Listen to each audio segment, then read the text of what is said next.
So, Erik, you will introduce yourself, have fun, and enjoy the talk. Yeah, thank you very much. Thanks for having me. It's the first time I've been at the Munich Meetup, actually, Microservices Meetup. And in this talk, I'll actually talk about microservices, as Christian mentioned, quite a bit. Although, it talks about DevOps in the title. And the actual focus is on DevOps on the one hand, and architecture on the other. But if you say architecture today, and you talk about modern things, you inevitably will also talk about microservices. Mostly I will probably tell stories about experiences I've made. So I don't know if you know ThoughtWorks, it's a consulting company. We often help companies like AutoScout to make major transitions, to make change the way they work. And when you do that, you actually experience a lot of situations, probably more than if you stay with the same company. And what I will do in this talk, I'll report on the experiences that I made, and I will also explain why, based on those experiences, not on just something theoretical that is in my mind, on those actual experiences, why I'm coming to the conclusion that you really cannot have modern architectures without eventually doing DevOps. And that's what I think, that many of us here in the room, for those of you who don't do it yet, will end up doing some form of DevOps sooner or later. Not because you think DevOps is better, but more because you have to, because of the architecture you have chosen, and you have chosen the architecture, of course, to meet the business goals of the organization that you're working for. But I want to start a tiny bit earlier, and there's basically two reasons why I'm talking about Agile. One is just to set a little bit of context, and 15 years ago, I was already at ThoughtWorks, to be honest, we did Agile transformations quite a bit, in oftentimes banks in the UK, investment banks and so on. And at the time, we were often met with real surprise, or people saying, that's a completely weird idea, this will never work, or yeah, it may work in that context, but it won't work in mine. This is something that is absolutely crazy. People were really convinced that Agile wouldn't work for most cases. If I look around now and if I talk to other people, the picture is quite different. We see that a lot of organizations have, sometimes to a larger, sometimes to a lesser degree of success, Agile. So what I'm trying to say, and of course there's no proof in that, I'm totally aware of it, is just to say, even something that might sound really crazy or not possible to do, can actually happen and can change not only in a small number of organizations, but like an industry trend. And similarly with DevOps, the first time I think I heard about it was, 5-6 years ago at the DevOps days, which was totally practitioner focused, and many people were again saying, no, this will never work for us. We've just awarded an outsourcing contract for our operations to a company in India for cost reasons, and something like that would never work. We have had operations for a long time, and there were all sorts of reasons, again, like with Agile, why this couldn't work. And what I'm trying to say is that don't let yourself be scared because of that. Because a lot of people were scared of Agile, and in hindsight it turned out well. Of course, as I said, there's no proof. It just helps to contextualize it a little bit. There's another reason though. One of the main enemies that we were battling with at the introduction of Agile was waste. So I remember I was attracted to Agile from an early stage because I had felt that there was a lot of waste in the software development processes. We were being asked to write long documentation, specifications and so on. They were completely, in my opinion, ridiculous, wasteful processes, and Agile was addressing many of them. And with the clients that I worked with at the time, we really improved that. We reduced the waste. We got faster and faster. We had practices like continuous integration, pair programming, test-driven development. We did a lot of things. We talked directly to the users. We didn't write long specification documents that needed 400 pages to be signed off by somebody. We didn't have like a 3,000-page process description in the form of rational unified process. We were going faster and faster, less and less waste. But then this happened. There was this wall. We were hitting a wall. We were writing the code, but it was finished, continuously integrated on some server, and the source code in some source code control system. At the time, usually either CVS or Subversion, most likely. But there's no value for almost any organization in having well-tested integrated source code in a source code control system. The value is only released when you're going into production.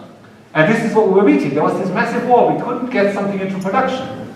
I remember being at one client basically a large global bank, and we were asked to introduce and improve the development practices, to improve test-driven development, to fiddle a little bit on the continuous integration service which they had, and so on and so on.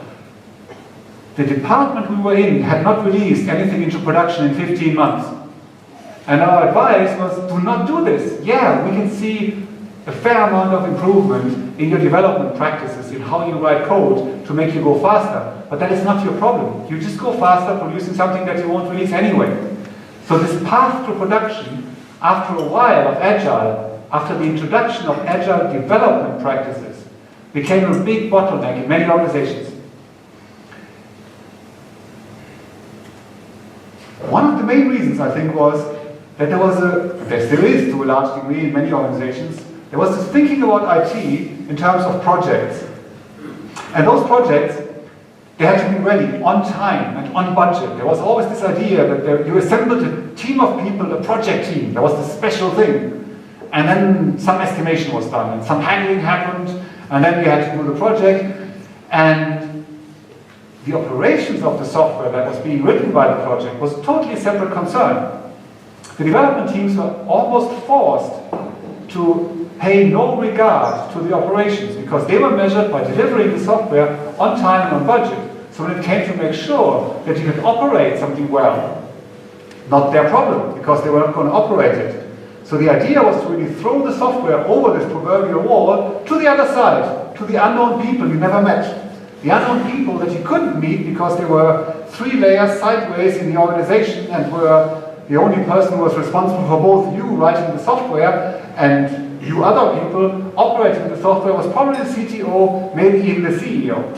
So what I'm trying to say here is that the IT people writing the software were basically incentivized to pay no regard for the operations. And maybe I should have mentioned this, I will. My colleague Ian Cartwright once proposed this idea to say about 4 weeks before release, when you have releases that are happening every 3 months or so, or maybe the first release after 6 months, a year or so, 4 weeks before the release, take away the debugger from all the developers.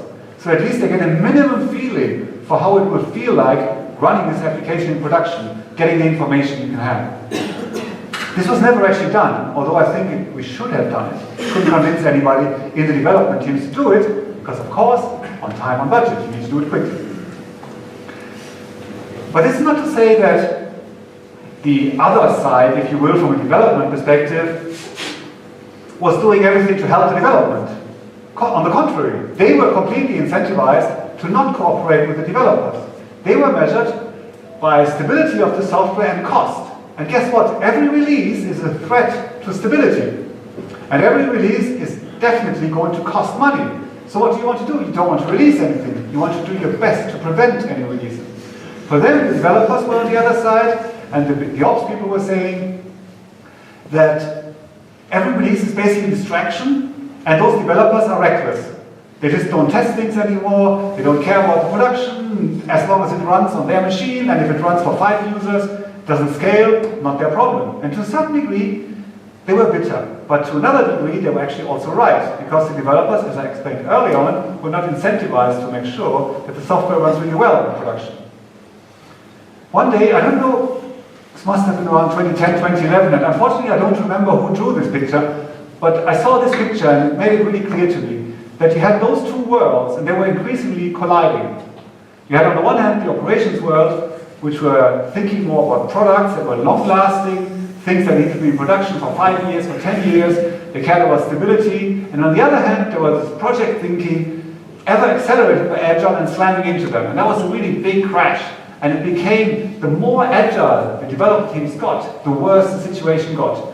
And I think that was one of the reasons why the DevOps movement happened when it happened. Because if you imagine, some organizations had seen that to a really, really big degree because they had become really very agile and they felt the pain. And they started to think, what can we do? And interestingly enough, those DevOps days that I mentioned were an unconference organized only by practitioners. There was no commercial organization behind it saying, oh, this is a hot topic, we need to talk about it, there's some marketing. No, but it was developers and operations people saying, this can't go on, it doesn't work like that anymore, we need to do something. Because What those people knew is that nobody outside IT really cared about this at all. It didn't matter to them. What most people in the businesses cared about was this, cycle time. They wanted to have new ideas, new features that they needed, things that they needed to implement in response to new regulations, all sorts of new features that they needed as quickly as possible. I mean, the throughput, of course, is important too. If you have very short cycle time but you hardly ever do anything substantial, that's also a problem. And reliability, of course, I mean, if you have short cycle time and every time you release something into production, you spend the next 2 days with downtime, that of course is also not a bad idea. It's not a good idea. So, these were secondary goals, but the key goal really was cycle time. Nothing here talks about products and projects. It is mostly about releasing often and making sure it can happen very often. And one of the other clients that I can easily and openly talk about that I worked with over the past years is Otto.de. I guess you know them, like the big e-commerce company from Hamburg. And they are doing at the moment about 500 releases to production per week. So the idea is really, and they only have normal working hours, so the releases happen only during the working hours, a little bit less on Friday, because I think most people there work 27 hours and not 40 hours. The question is, why do they do that many releases? I'll come back to that later, at a later point in this talk, but here the important thing is to think, that is something the business wanted. They wanted cycle time, they wanted lots of releases. And they didn't want to hear fighting of some IT people calling themselves ops, saying, oh, those evil dev people, and the dev people saying, oh, the evil ops people. That really wasn't what they really wanted to hear. They wanted to hear, what can you do to make it better? Not why are you fighting? One of the main reasons why that became so critical, I tried to capture in this diagram. And there's an x-axis with imaginary time that I didn't label, but you can probably think about this here in the late 1960s maybe, when there was the business and tech was a supporting role, maybe to help in insurance, calculate premium tables, something that was really on the side and was squarely aimed at improving operational efficiency. And then throughout time, technology got a more collaborative role and people were talking more, there was this whole peer-to-peer computing, things like Excel and Access that were running on desktop computers. People were really melding their work a little bit more with the IT systems that they had. In the 90s and later, we definitely saw technology not being a cost center, although many organizations still treated it as a cost center, but it wasn't anymore. Many organizations really became better in the market comparing to their competitors by understanding that they could drive, through technology, differentiation. That technology was not something that made them operationally more efficient, and the only differentiation was that they were operating a little bit more cheaply. It was that they had better products because they used technology well. And that is also the time when Agile took off at the beginning of the 2000s. And as I said, many of the first clients where I saw introduction of Agile were investment banks, because they had understood, even 15 or 17 years ago, that they were locked into an arms race with their competitors. Whoever had the better IT, whoever had shorter cycle time, could be better in the financial markets and, as banks do, make more money. So some organizations had understood that very early on. But still, to this day, I sometimes see organizations here in Germany and in other countries where IT is still seen as a cost center, where there's a budget for IT, and dare you overspend it. And nobody asks the questions, if we spend 50,000 more, we can add 10% to our revenue. That is the question you should ask. Is there return on investment? There shouldn't be an a priori budget, but that's still happening. What we are seeing now, though, and why this is really heating up so much, is that technology, for many organizations, increasingly is the business. So again, if you think about the e-commerce companies, it is not maybe a logistics company anymore. It is not a company anymore where you have a website that is a bit of marketing. The website of an e-commerce company is the business now. And you could also think, of course, of all the standard examples, like the big American Silicon Valley companies, like Facebook, like Google, like Airbnb, and so on. For these companies, technology is not something that drives differentiation. Technology is what their business is. But now let's talk about the implications of that. And one implication is in the area of what people sometimes call technology stacks. So this is an attempt, this is actually taken from an article, I'll tell you in a minute where it is from. This is what tech stacks used to look like. This is depicting a typical .NET stack at the time. You have a front end, some HTML, server-side render, maybe a little bit of jQuery in there, ISP and ASP.NET as the server-side technologies, a database, usually from the same vendor as the middleware, and then some reporting service. That was a tech stack. But now compare that. Sorry, I forgot something. And from those days, I've taken here, from 2004 even, a role description from Oracle, and they seriously talked about this. They said they had deployers next to system administrators. They were special people who would add J2E applications to an existing server. So there was a server that existed that was lovingly maintained, and on that server, lovingly maintained, on that physical computer server with an operating system, was an application server, a piece of software. And into that, the application deployer would put these enterprise archive files or web archive files. And the person verifies that the contents of that archive that they got somehow was actually well formed and complies with some specification. This is what they did. And this is, like I said, this is actually a real copy. The source is somewhere in the slides, in the speaker notes, what they said in 2004. And maybe here, you can even think about that. You can think, okay, there's maybe a development team here, and then they give this, in the .NET world, it wouldn't be an EAR file, but something similar. They would give a zip archive, and then you have the deployer who puts it on the servers, on the hardware servers that existed. But now, this is what software architecture, what modern software architecture often looks like today. You do have microservices that are written sometimes in separate languages, but oftentimes, actually preferably most of the time, in the same language. You have patterns like backends for frontends. I'll come back to that later. You have different, you don't only have the web browser, you have native UIs. You have web applications. And now, this is actually, like I said, I can just put it in here. This is an article by my colleagues.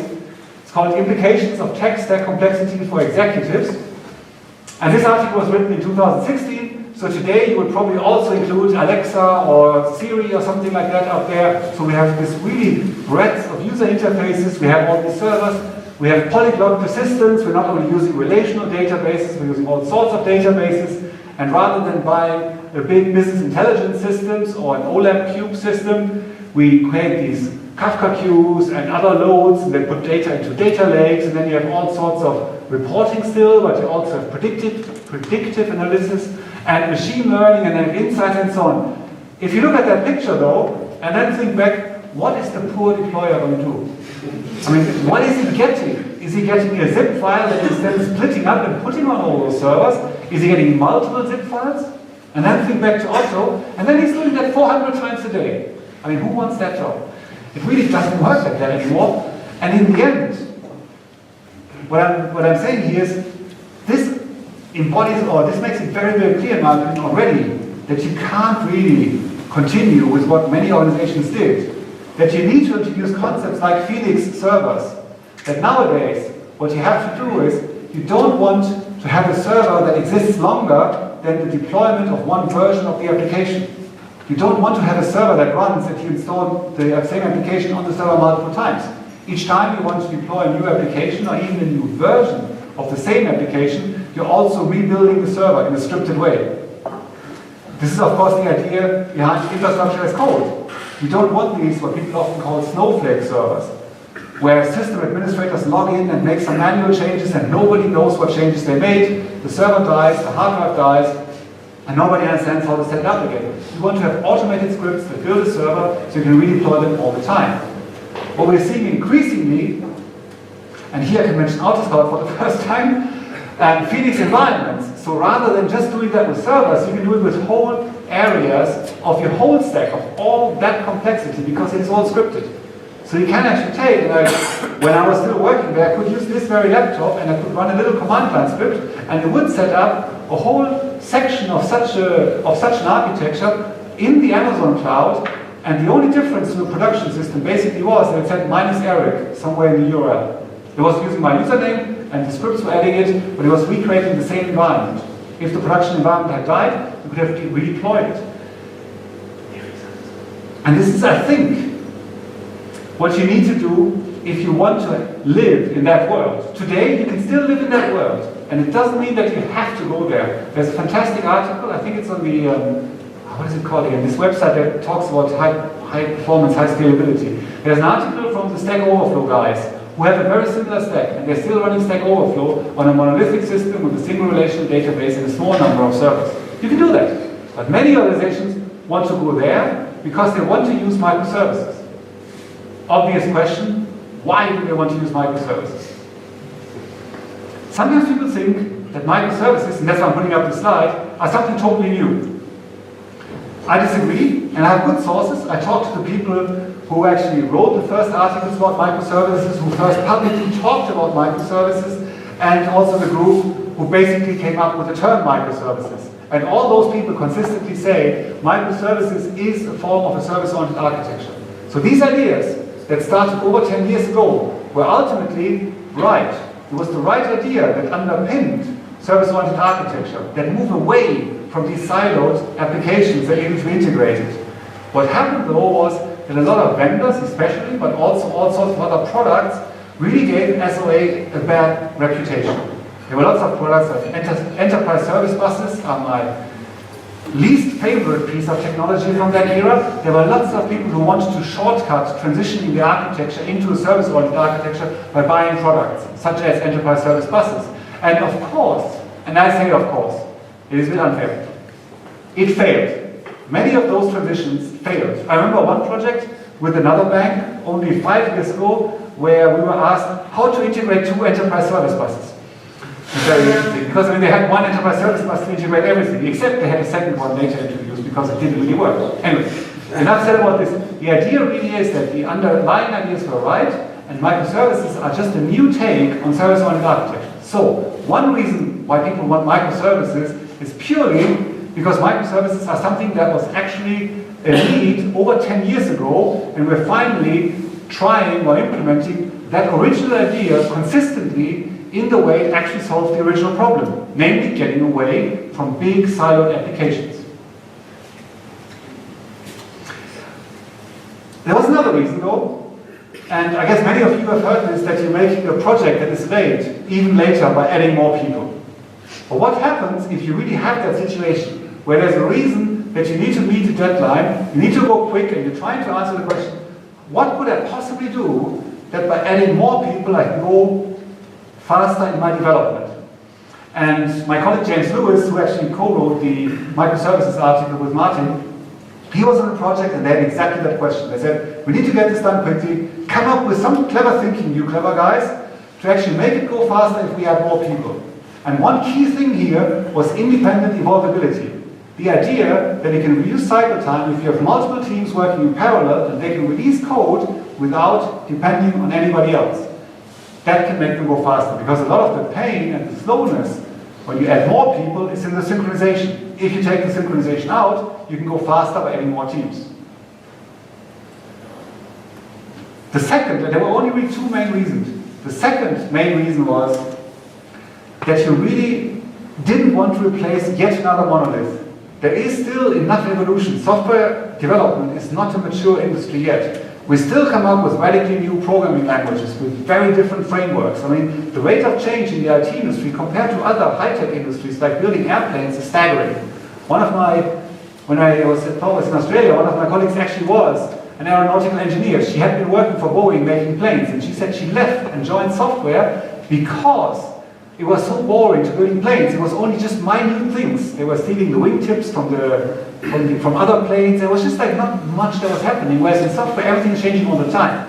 The problem though is when we built ever larger integrated systems, we could hardly ever replace them because there was so much knowledge accumulated that a project to replace one big monolith with version 2 of the monolith became so dangerous that many organizations shied away from it. But when you shy away from that change, then you can't get the benefits that the newer technology brings, which means you are actually a big target for the competition or startups or companies who just start later on their journey. So the idea was, what can we do?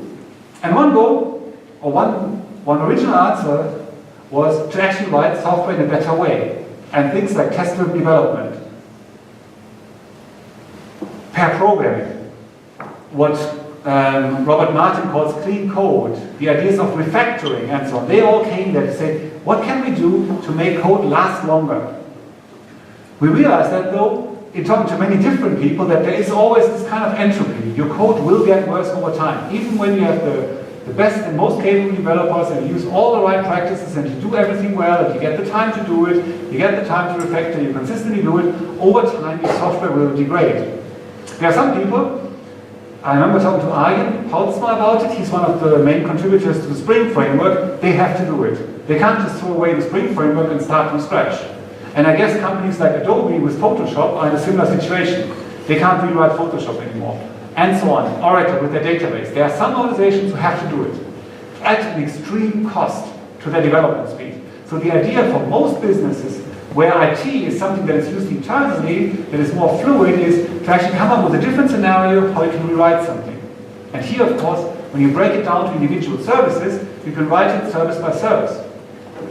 I've heard this in a number of organizations now where they made a successful transition to an architecture based on microservices. They said that was the last rewrite. We don't expect ever to have a rewrite. For example, the project I mentioned at Otto that transformed them, they were using an e-commerce package because at some point somebody had said buy what you can buy, not realizing that you really don't get a competitive advantage if you buy the same product as your competitors. So they were trying to get away from this e-commerce package. And they wrote a new shop system that is live now for many years, like 4 or 5 years ago, that is based on microservices. And they were one of the companies that was the last rewrite. We're not going to rewrite that whole architecture, we will rewrite every single piece. And in 10 years, probably no line of code is in production that is in production today, but there will never be this one replacement. So there are good reasons to want to use microservices. And when you're convinced, like for example the guys at AutoScout were, how do you approach that last rewrite? How do you approach going to this architecture? And I don't know whether you recognize him. I put this up there to immediately show you that this is a bit older. So this is from the 60s, and the man on the picture is Melvin Conway. And he has a law named after him, Conway's Law. And it's really important to say this, especially to an audience who probably mostly isn't native English speaking. Conway's Law is not something that was made for you to follow or not, or a law that you could break. It is more a law in the sense of Newton's law. You can't break Newton's law. You know, like the gravity is there. You can't just elect to break it. And this is how Conway's Law must also be understood. It is a law that describes something that will happen. And it has proven, to the misfortune of many people, very, very accurate.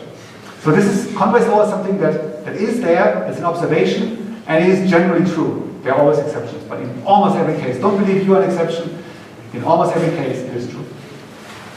And what he has said is, I'll give you a few seconds to actually read what he said.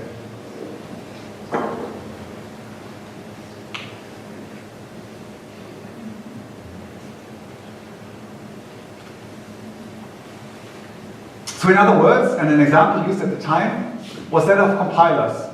And what you can say is, if you have to write a compiler for a programming language, and you split up the team into 2 teams, the teams will write the so-called 2-pass compiler, and I will explain to you afterwards why the 2-pass compiler was the only realistic solution. If you, on the other hand, split it up into 3 teams, they will write a 3-pass compiler, and they will tell you afterwards why a 3-pass compiler was the only possible solution. So how you structure the teams, or how the teams are structured, will have a profound impact on how your software is architected.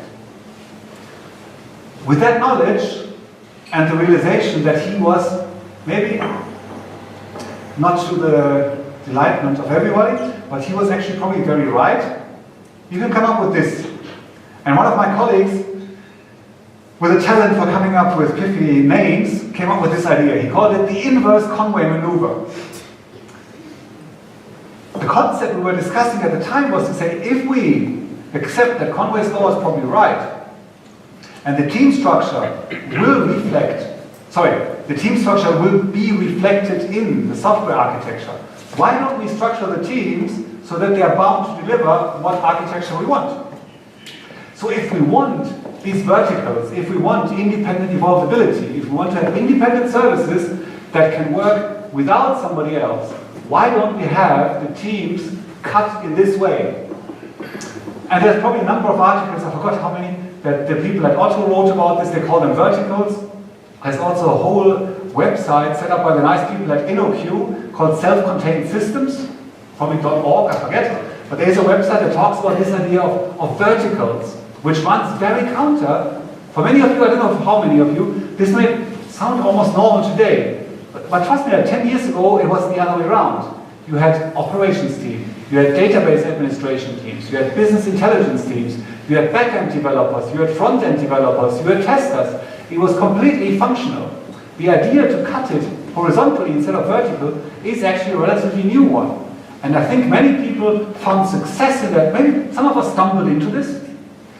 But like I said, I mean, nowadays you should really be deliberate about it. And then say, we want these services, we want to get all the benefits of microservices, let's structure the teams. But that means the services should be owned by one team only. You shouldn't have this project thinking anymore. You shouldn't have, and Martin Fowler has a beautiful slide with little developers that get reassembled into project teams all the time to deliver projects on time and on budget. This doesn't happen here. The teams are relatively stable. They exist for a serious amount of time, and they are responsible for certain services. And the services remain in their ownership. People often talk about you build it, you run it in this context. We can probably later on talk about more details. There are issues with it in the workplace in general. There was a reason why some people were on call duty and so on, and not every development team can work that way. But if you take it to the extreme, you have something like you build it, you run it, and many organizations that I'm aware of have actually found peace with that idea, and it works well. And it works really well for the developers and the operations people. It was actually a funny side note. What we witnessed at AutoScout, who in that big transition also decided to basically jump into the DevOps idea.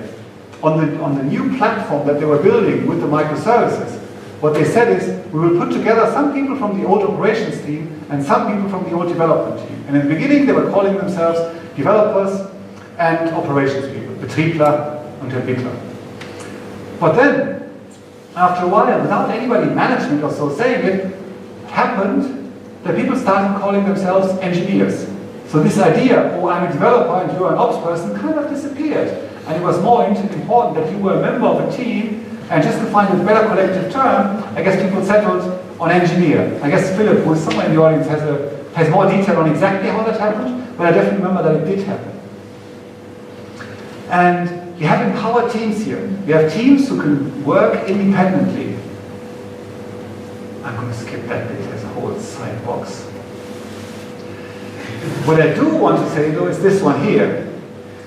Because that's a very common misconception. When we talk about this and we're saying those teams, they need to do everything. They need to be responsible for the services. They actually need to be able to write the front end, maybe even the mobile application, and they need to deploy it and make sure it runs in production. You get this idea, and I've seen recruitment ads, recruiters and all sorts of people calling those full stack developers. And I don't actually even know what full stack means. If I would slide back to the slide with the complex architecture on the left-hand side, what's a full stack developer? Do they know all the programming languages? Are they experts in Kafka, as well as in Oracle and Hadoop and Spark and the JavaScript frameworks? No. Those people, and sometimes they're actually, I forgot to mention it, there's full spectrum developers. That's a whole new term I've heard. Those people, the unicorn developers, they don't exist. There was only one, Herman, and we hired him, so he's going to stay. But no, seriously, the idea really, it is totally okay when you do DevOps that people have specializations, that somebody knows AWS and how to actually make sure that you authorize the developers and the development scripts correctly with an AWS instance that is running on the internet and reachable for everybody. That's totally okay that that person doesn't also know the intricacies of the discussion we had today about how to do stage management in React and whether we should always use Redux or not. That doesn't fit in any human person's brain. So DevOps is a good thing. You want to have specializations. You want to have people who work together, but they can fill different roles. The most important thing, the only thing that DevOps really talked about was that they work together. And ideally that they sit together, but not that everybody becomes a Superman or Superwoman and can do everything. That was clearly not the intent.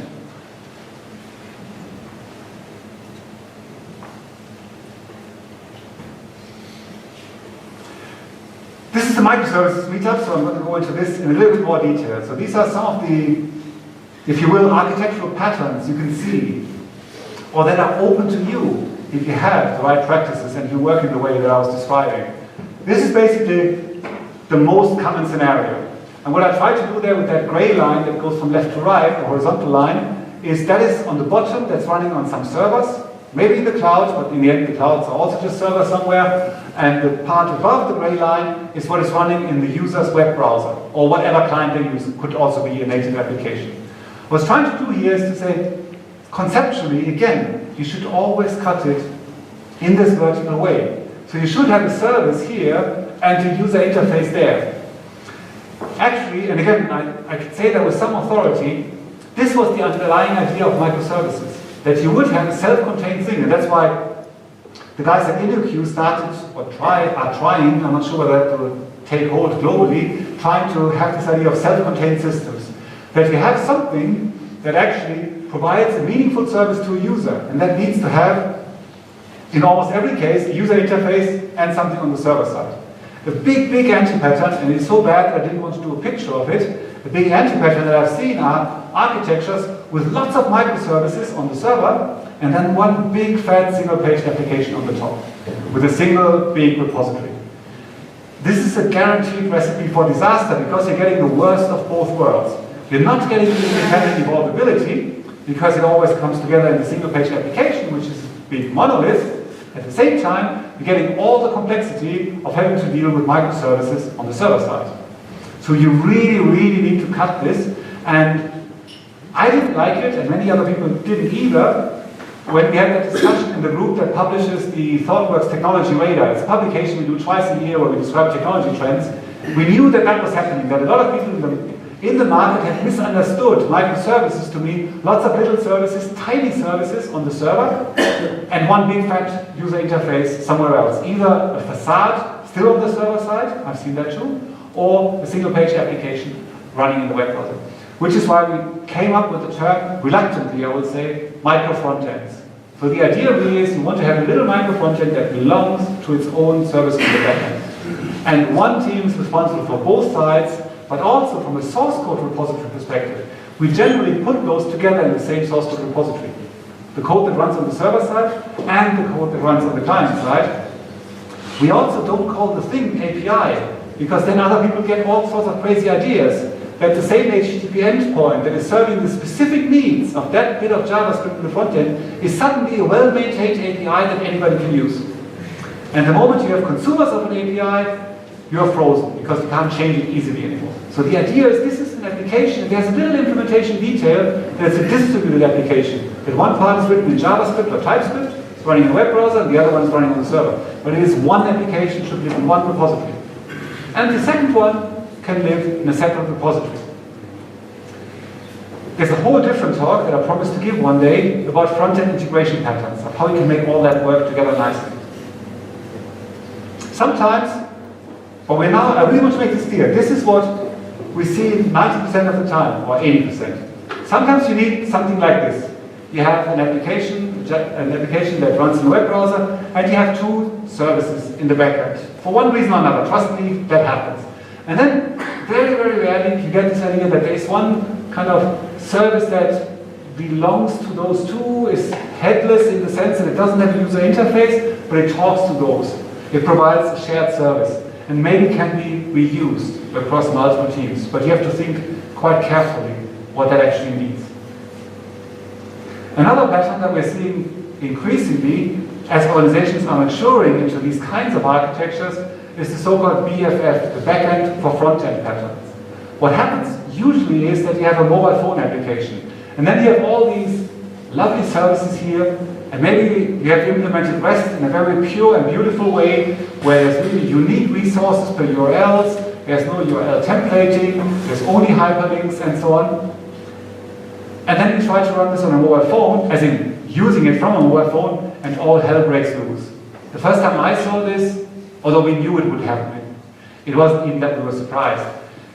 As an application which was the back-end side of a system that provides information for maps applications or mobile phones.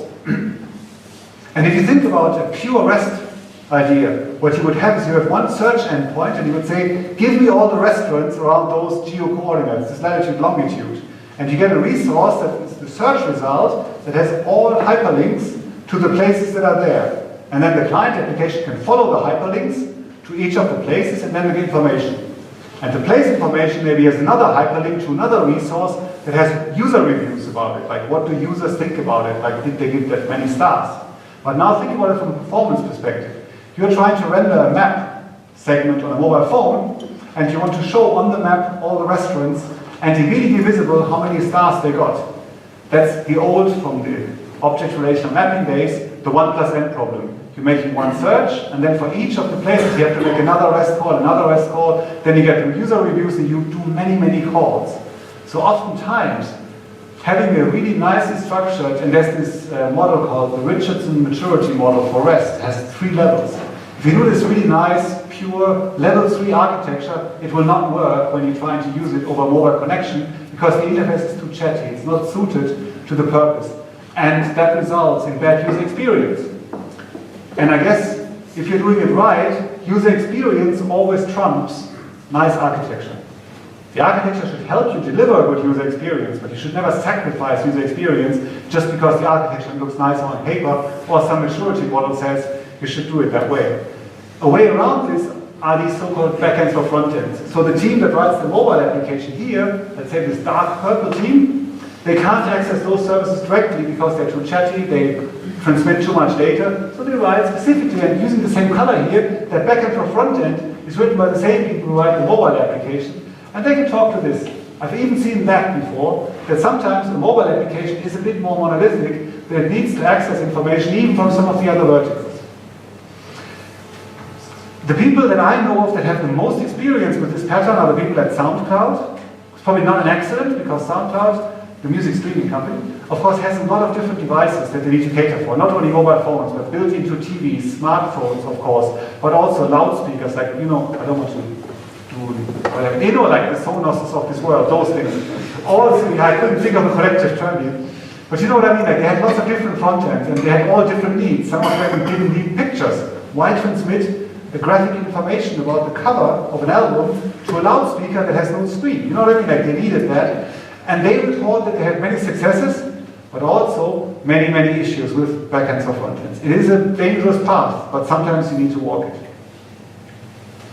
Like I said, in other cases you have a bit of service reuse. Maybe some data needs to be used by 2 different verticals. A good example is many e-commerce systems, the verticals can be something like explore, like finding the right product, evaluate, is this product the product I actually want to buy?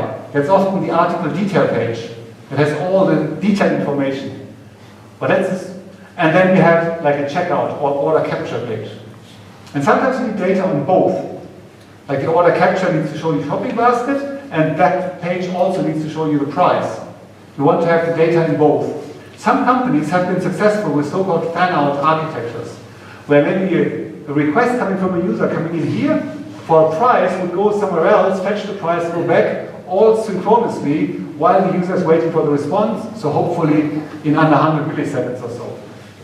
I know there are success stories. I would say this is hard to pull off and actually quite a difficult thing to do. A much more robust and easy to implement way is pure old data duplication. So simply having the same data and replicate them asynchronously between the verticals in the background, so that the calls that are coming in from the top don't have to fan out so much, which greatly, of course, reduces the chance that any of the services is failing and will impact the response to the user. So ideally you would do that. Sometimes you can also filter this, and a good example here is in the search, you don't need high-res pictures. You probably don't need, maybe you need the text, but maybe you want to have the text indexed. But you also maybe want to store certain information, like for TVs. You probably want to have the diagonal and how many HDMI ports they have as specific attributes stored in a different way. Whereas for the detailed page, you maybe want that all in text. So you can actually change the representation of data as it suits the vertical that you're working in. Also to mention, API gateways. There should be something on the side. We've started to call this API as a product also.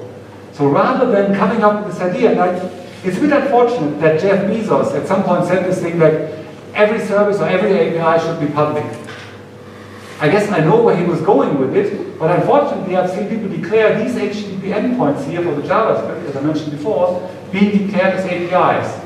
And you can't maintain that many HTTP endpoints. It's going to kill you, and you're not going to have any cycle time in adding new features to your application. So if your company needs a public API, and in the age of platform strategies, many companies either consume APIs or produce APIs, or maybe both.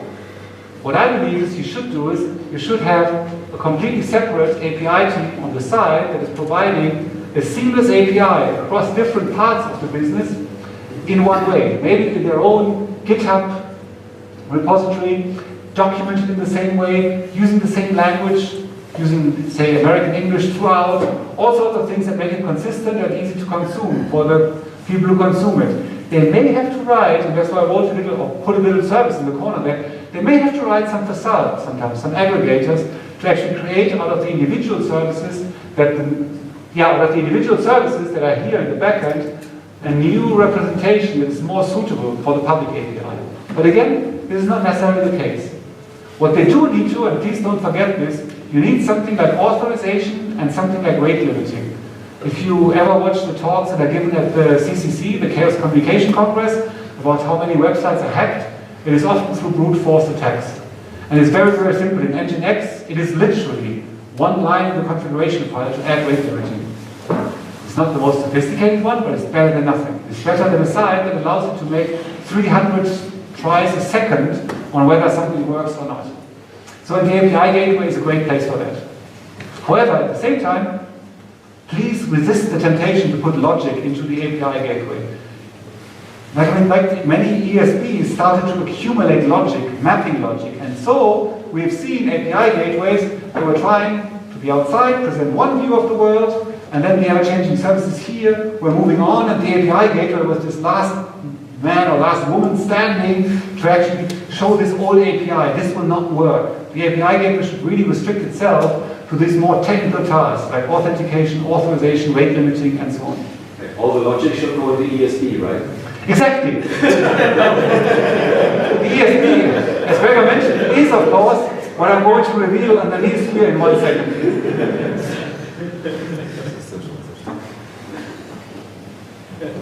No, in all fairness.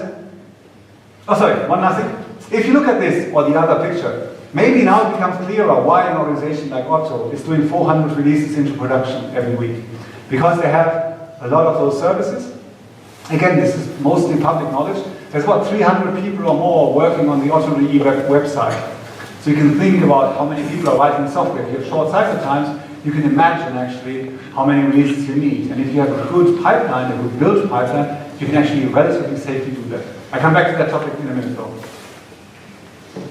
And last but not least, but I'm not going to talk about it right now in the interest of time, there is a big issue with how do you do data analytics, and the current answer is data lake. The idea that a lot of the services just dump their raw information into a data lake and good things will happen. And I know what I'm doing here, so I know it sounds bad. It is not a great solution, but it's currently the best one we have. Because if you have an architecture like this, with all the services owning their own data stores, many of the traditional BI solutions with the ETL jobs don't really work very well. So currently what we're doing here is, and then usually you have other jobs like, oftentimes similar to ETL jobs of the old, slurping it into Hadoop somewhere and then running it through Spark and some pipelines. This is something where I would say this is at the moment where the industry is trying to find out some general good practices. Of course, organizations are doing stuff like this today, and products like Kafka, for example, are products used in that space quite a bit, but I wouldn't say that we have found an ideal solution. So a lot of the benefits we're getting at the top, we are paying a little bit of a price at the bottom. At the same time though, I've seen many interesting things, and again, AutoScout is a good example here, where the data that ends up here in something that you could call a data lake is then used in production again.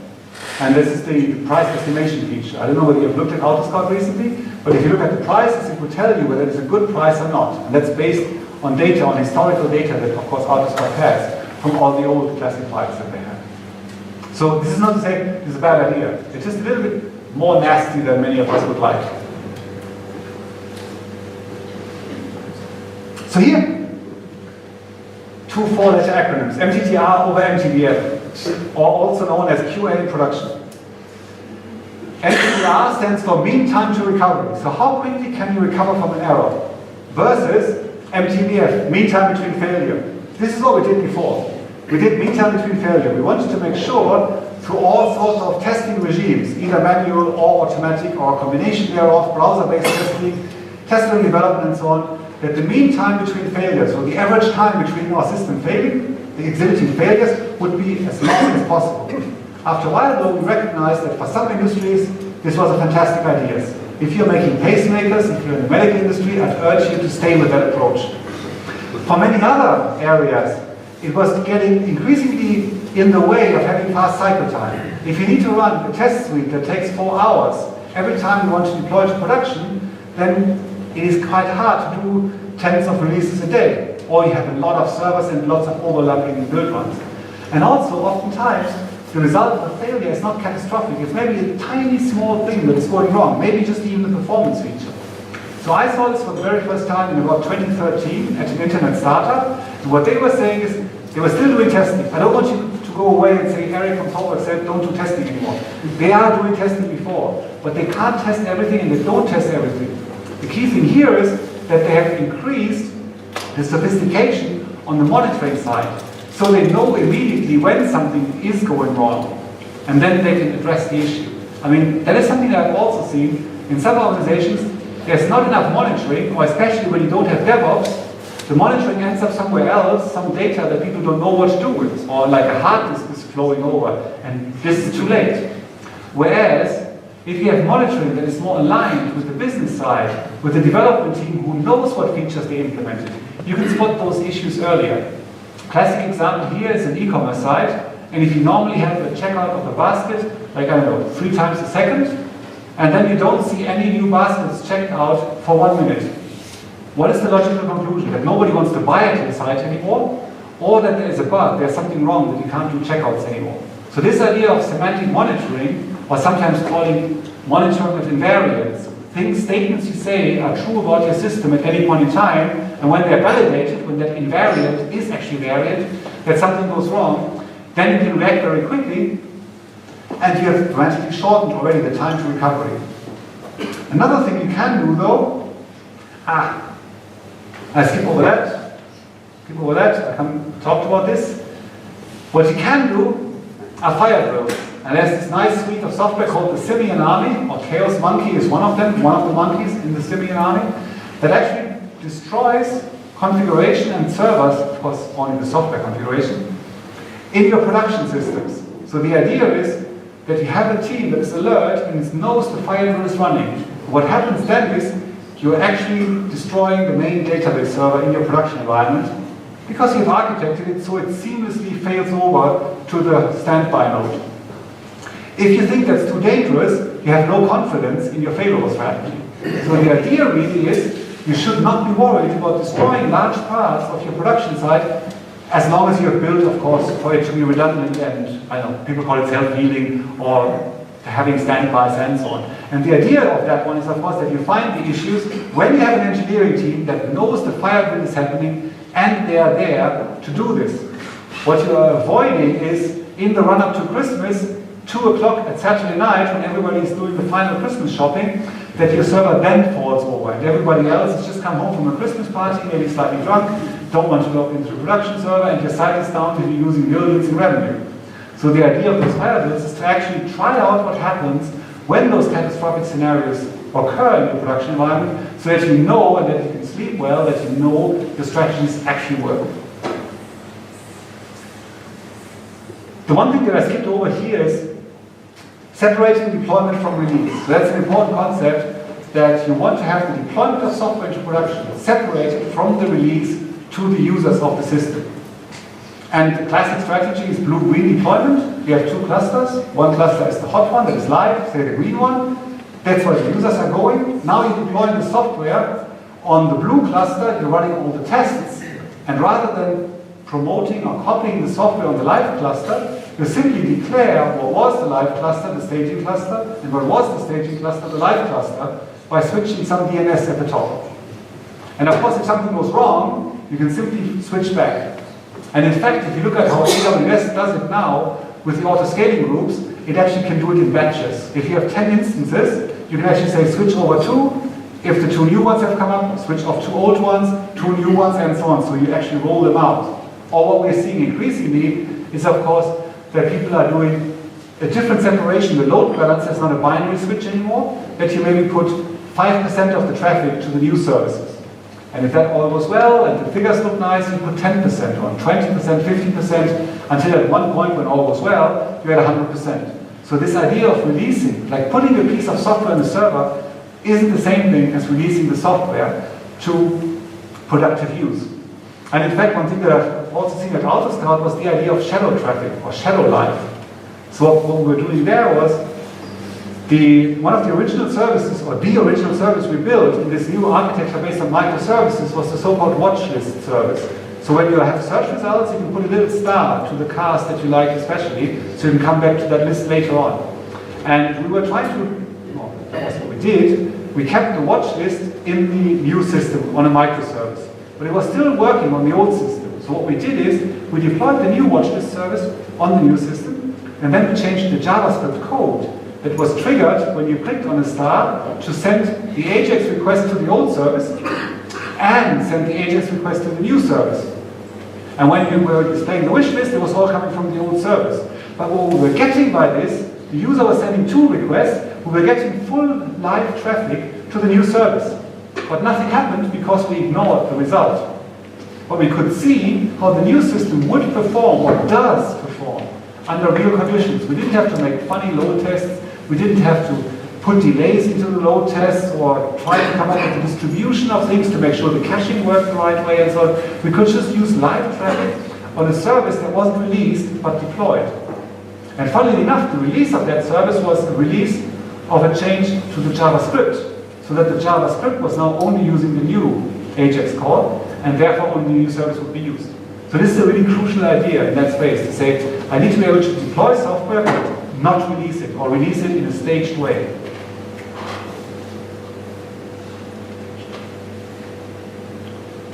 An important thing though to remember is, if you have now drank the Kool-Aid, if you're with me, that you want to do microservices, and see that you need to do inevitably some DevOps to actually master them, there's an important part in Martin's article, in Martin and James' article, I should say, about microservices. And they're talking about this idea of, you have to be this tall to use microservices. And what they mean by this is, if you go, I mean, the Oktoberfest has just happened, if you see the roller coasters, there's often a sign, and it has a line that says you have to be this tall to go on the roller coaster. And then when kids want to go, if they're not as tall, they're not allowed on the roller coaster. And what he meant by that is, if your organization doesn't meet some criteria, don't start microservices. Fix those things first, and then attempt to do an architecture based on microservices. If you don't fix them first, you will actually feel more pain from trying to do microservices than any benefit you will gain from it. And these were the things that Martin wrote in this. You need to be this tall. You have to have rapid provisioning. You need to get a server quickly. And rapid does not mean a week or 8 days. Rapid provisioning means really fast and not involving any tickets. To be able to have a script or a console or something. Actually, to be honest, a script. Let's be honest. That you can get a new server. And it needs to be there within a couple of minutes for you. You also need basic monitoring. You need to have the ability for teams to monitor how their services are working in production. And by that, it's not only the normal monitoring by like how much disk space is left, how much CPU is used. I mean, if you see a modern architecture that is running on like, I don't know, 500 virtual machines on Amazon, or EC2 instances or so, which CPU are you really going to monitor? You don't even know what machines you're running. Normally the auto-scaling group is adding a few machines here and a few machines there, taking some away. And what CPU are you looking at? It doesn't make any sense. You need to have some monitoring that actually works for you. And, of course, you need rapid application deployment. If anything, if that deployer from 2004 is still around, who wants to deploy your application, don't do microservices. You need to be able to use a script or something to deploy your application into productive use. Otherwise, it doesn't make any sense. And what Martin says that these capabilities imply a DevOps culture. And I totally agree with it. Without at least having the understanding that operations people and developers will work side by side, that oftentimes they will actually pair, that the software developers will help the operations people write better infrastructure as code, that the operations people will pair with the developers to understand the characteristics of the software that is going to be deployed in production. Without that, without having those infrastructure as code approaches, you will again not be successful. So basically, if you want those three things at the top, you basically have to do DevOps. That's what Martin says, but I don't agree completely. I'm almost done. One thing that is often also mentioned in that context is public cloud. And the question is that a prerequisite? Can you do microservices and DevOps only in the public cloud? And of course there's some obvious reasons why you might think that. If you're in the public cloud, of course, you're getting rapid elasticity, you get rapid deployment and provisioning automatically. The layer of knowledge you have to have about hardware is greatly reduced. Actually, or heightened, depending on how you view it. You don't need to know as much about hardware anymore. You don't have to understand exactly how to have components in a rack mounted together. You don't have to understand how they're working. You basically use software-defined networking. And you let the cloud provider, the public cloud provider, who have immensely large teams, do this really, really well for you. However, and especially I've seen this especially in Germany, many organizations start to say, we cannot go to the public cloud. And then all sorts of reasons start happening. One, I think, is a bit arrogant, that people are saying, we can do this better. We don't trust Amazon. And I'm like, yeah, really? They're not totally done. And they have been at it for 10 years with several hundred people. And how big is your upstream again? And are they superstars? Are they 100 times better than the Amazon engineers? Probably not. But another reason, of course, mentioned is, of course, security, privacy, and the Patriot Act. We can talk about that later. But the idea really is that if we talk about public cloud, what we really mean is cloud. And there's one body in the US, the NIST. It got a bit of a bad reputation because they recommended a flawed encryption algorithm, but they also did some good work. And one of it was a definition of cloud computing. They said, and of course, I mean, as you all know, cloud computing can mean almost everything to anybody and different things to everybody.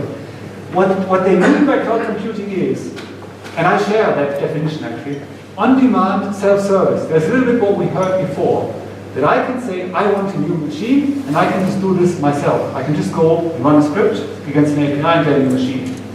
Broad network access, no VPN dialing in, no hardware box access, or you can log into that machine and this laptop when the VPN is up. You really need to access it from many places, so you can actually script a lot of that stuff.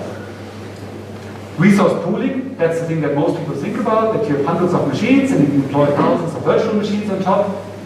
Rapid elasticity, the point here is A, on the rapid, and B, on the elasticity. I mean, that is often totally misunderstood when you go to private clouds.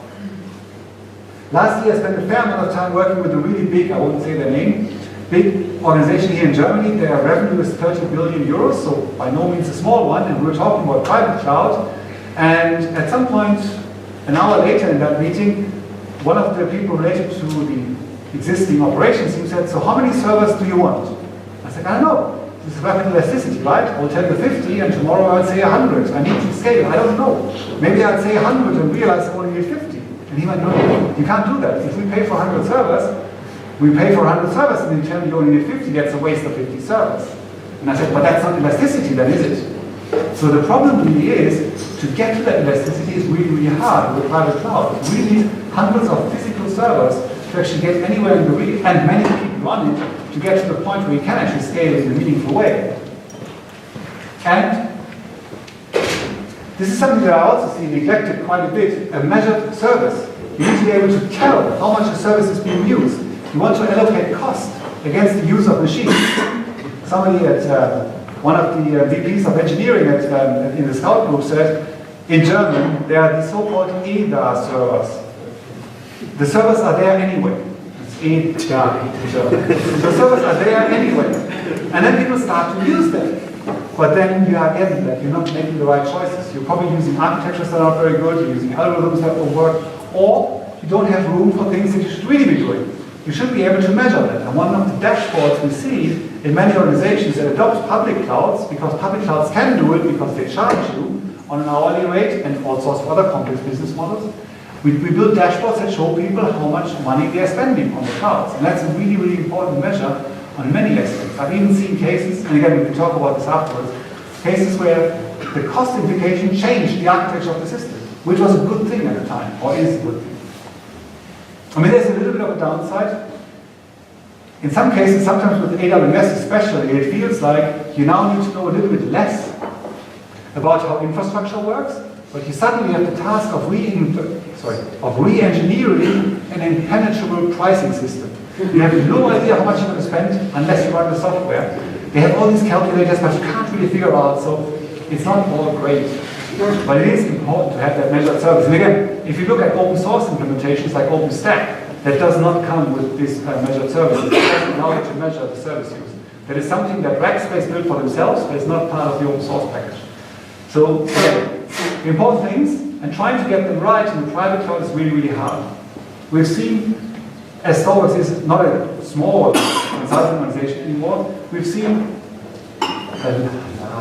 maybe 10 attempts at credible large companies building private clouds, and none of them is a real great success story. It's really hard.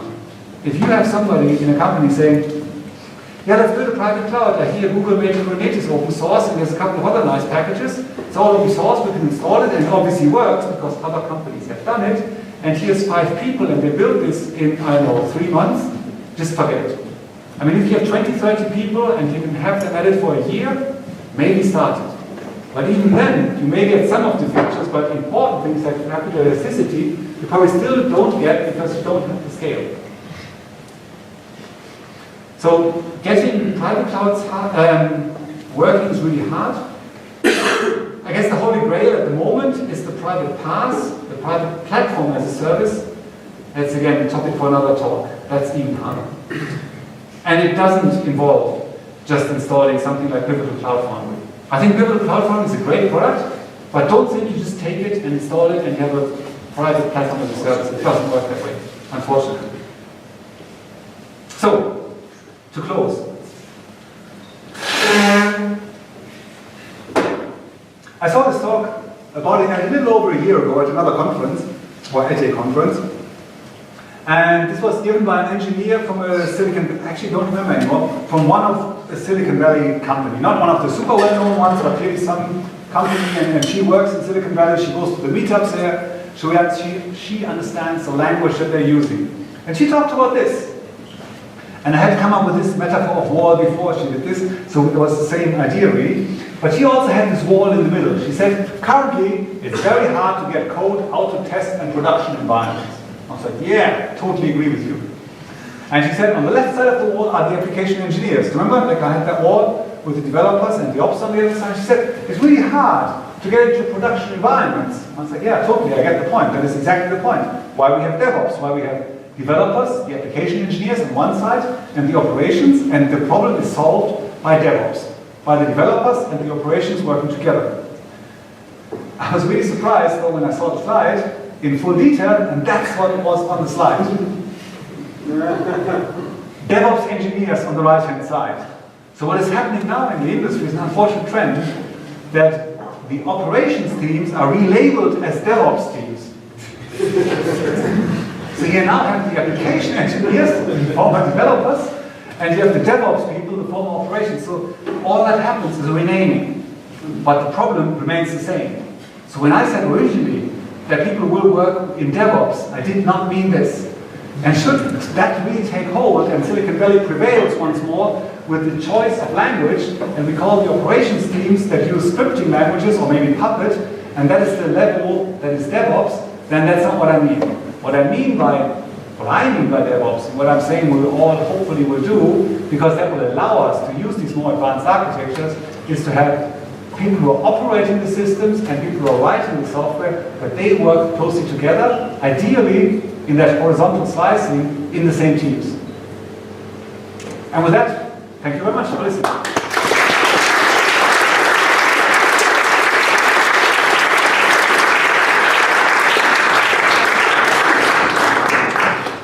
Thank you very much, Erik. And the last one, I believe this was CraftConf. It is.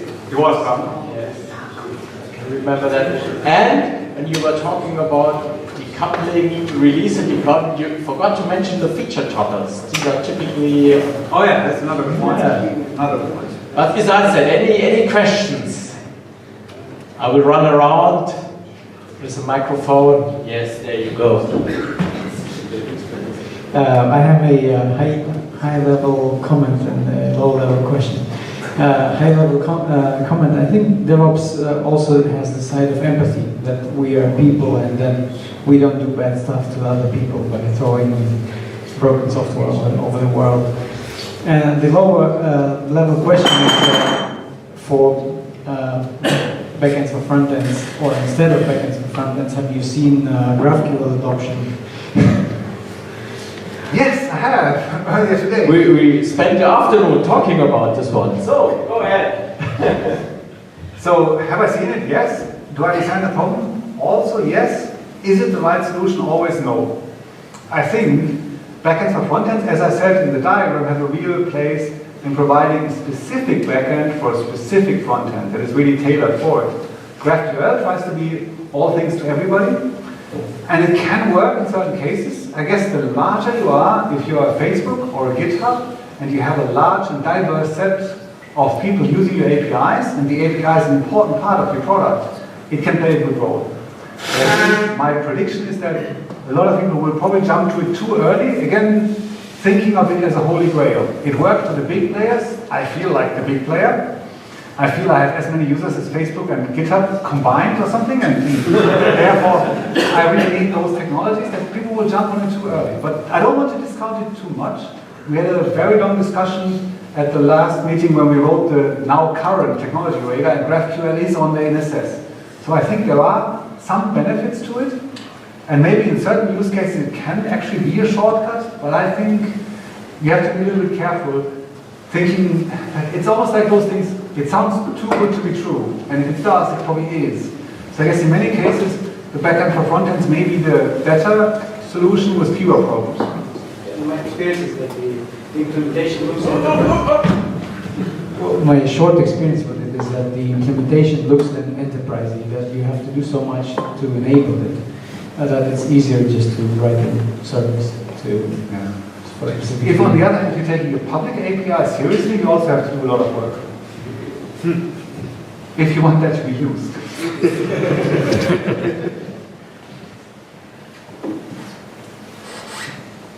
Come on.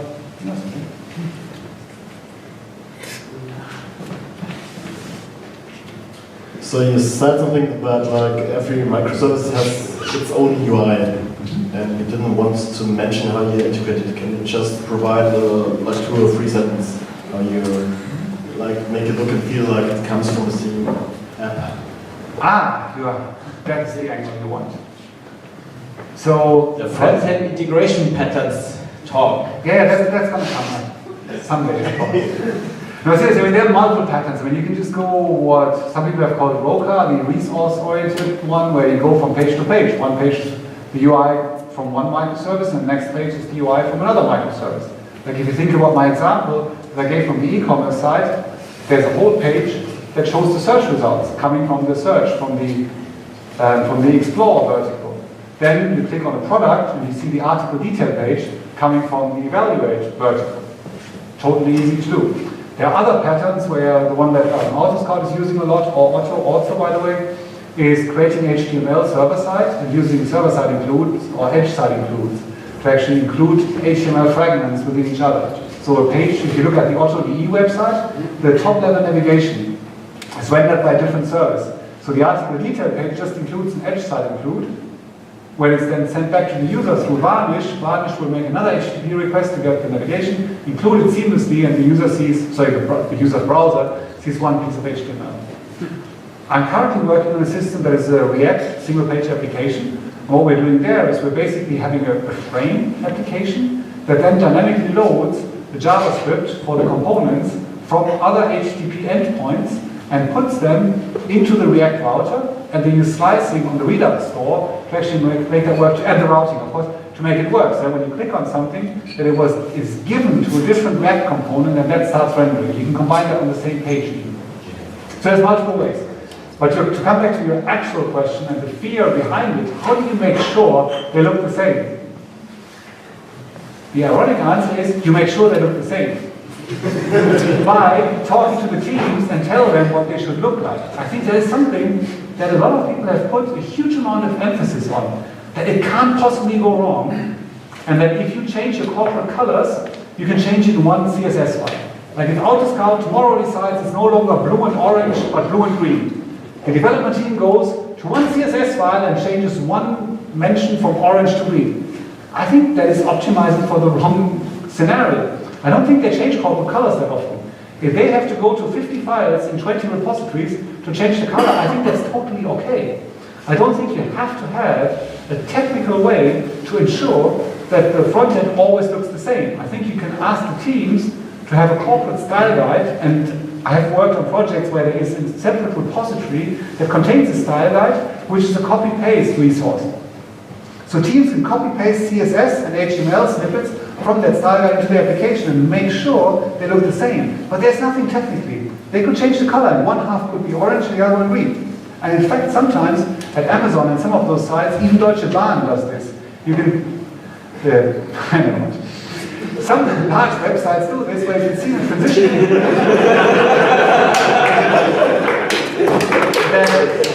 that it doesn't look consistent. But I think that's okay, to be honest. I think if you're trying to solve that problem, that the corporate identity is really enshrined in one CSS file and one HTML file, in most cases, unless you are doing like mergers and acquisitions like there's no tomorrow, you're solving the wrong problem. So in essence, eventual consistent UI allows you to scale.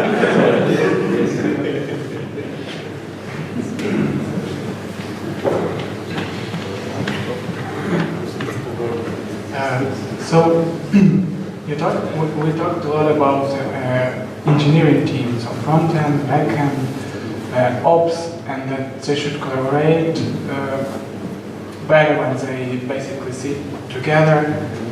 But team is supposed to have as well kind of business representative.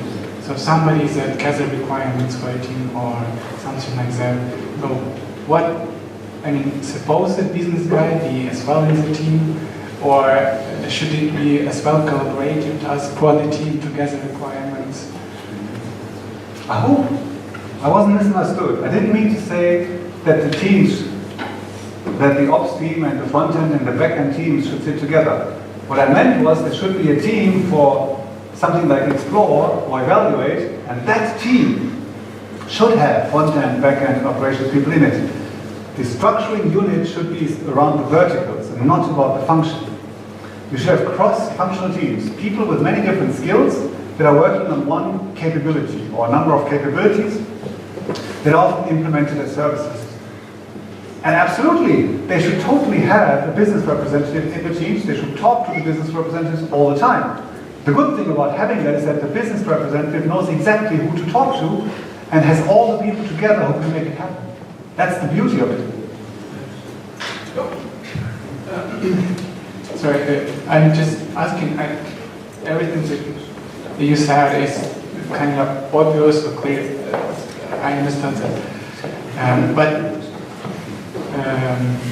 the question is, I feel sometimes from the experience that product people, I usually feel like in the team but out of the team at the same time. And so not really, it's just my feeling, personal feeling, that they are not trying to collaborate as well as there are the members, and a team as well then tends to behave in the same way, like trying to judge the person or trying to put it away and do everything alone or that kind of stuff.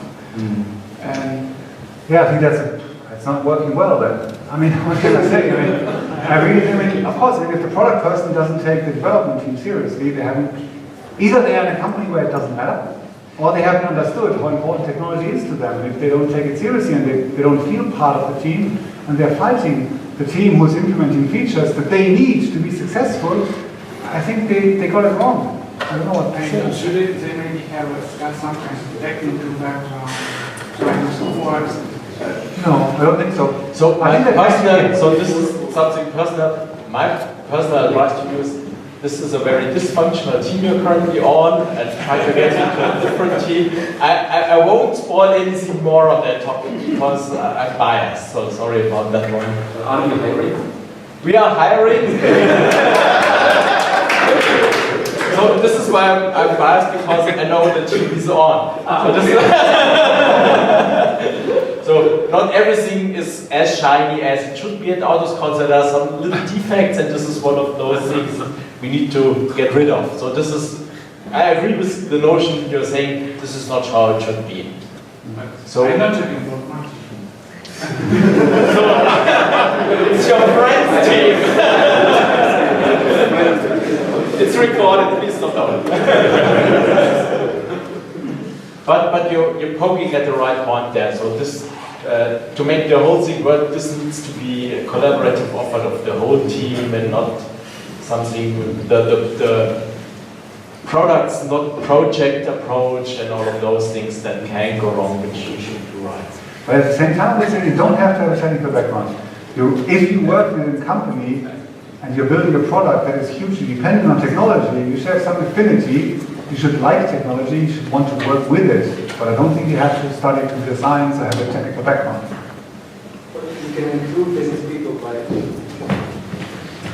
You can create an inclusive atmosphere for business people by employing, say, behavior-driven development and collaborate, like do pair programming on programs with them or whatever.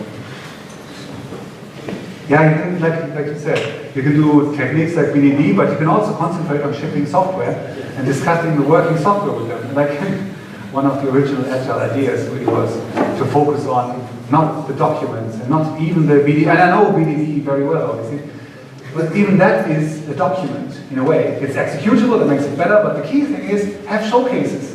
If you only have 3 technical people come to your showcase, advertise them. Make sure more people come. Get the business excited about it. Get feedback on showcases. Get feedback early about the software you're building.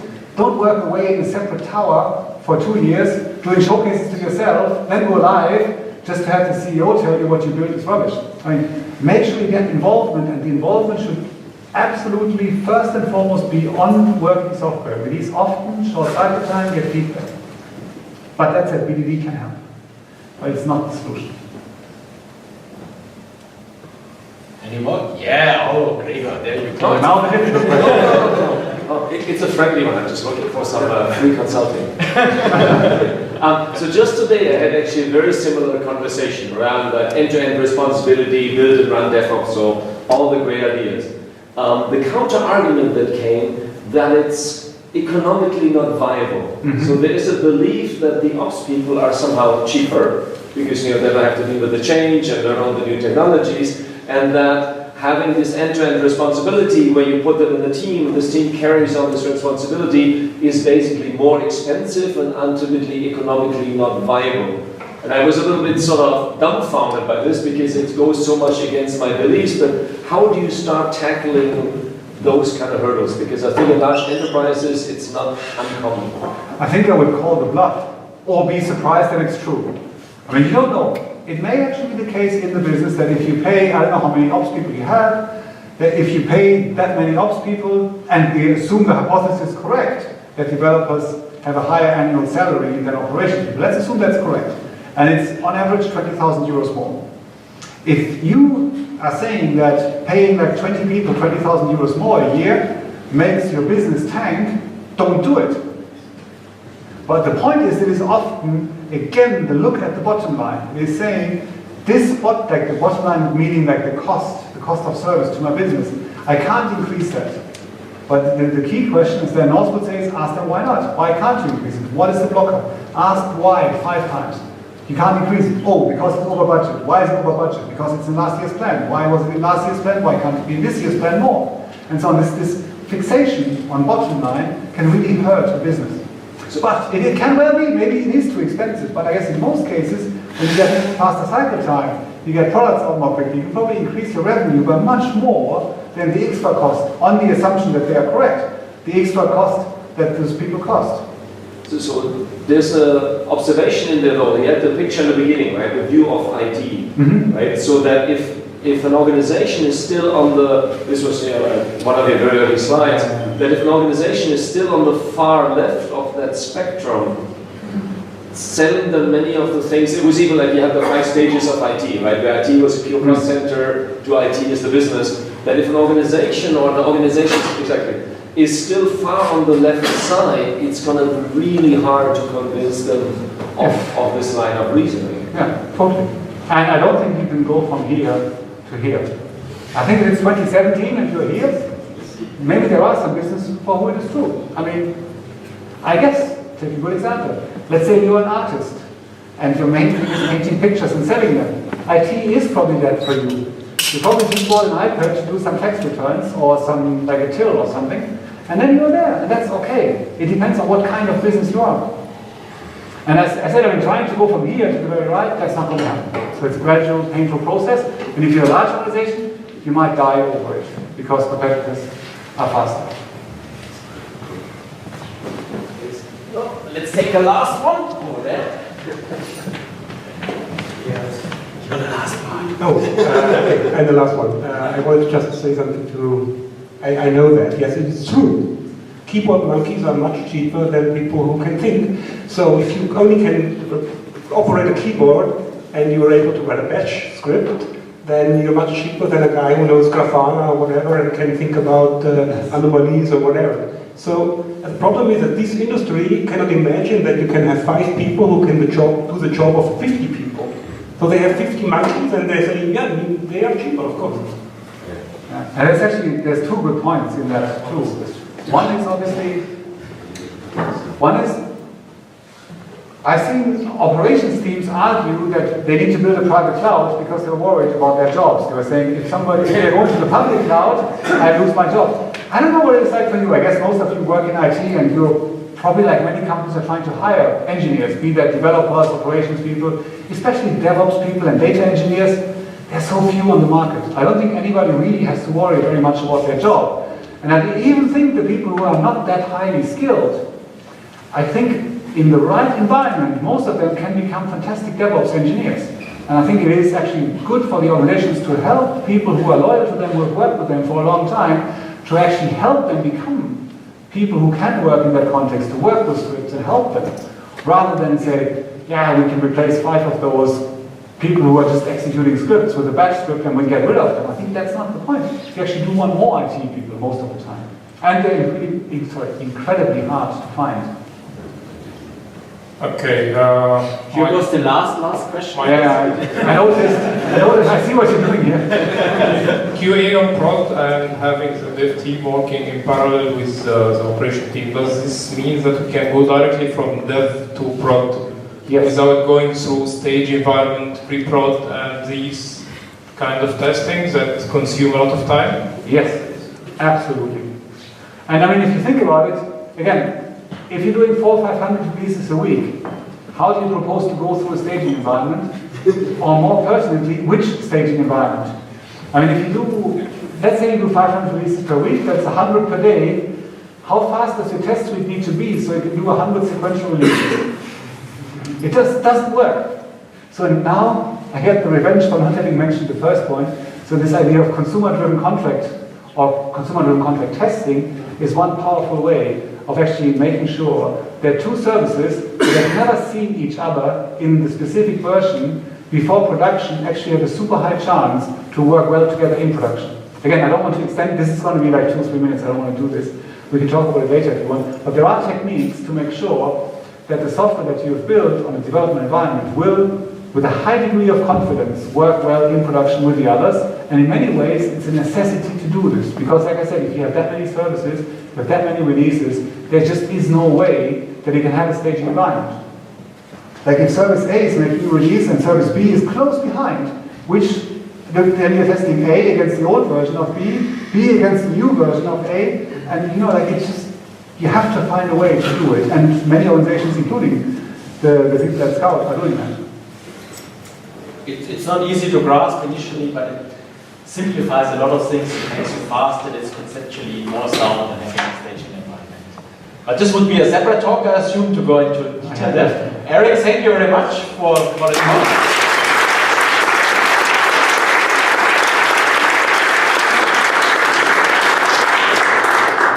Erik will stick around to answer even more of your questions. Hopefully we see each other again on Tuesday, where we're going more technically by looking at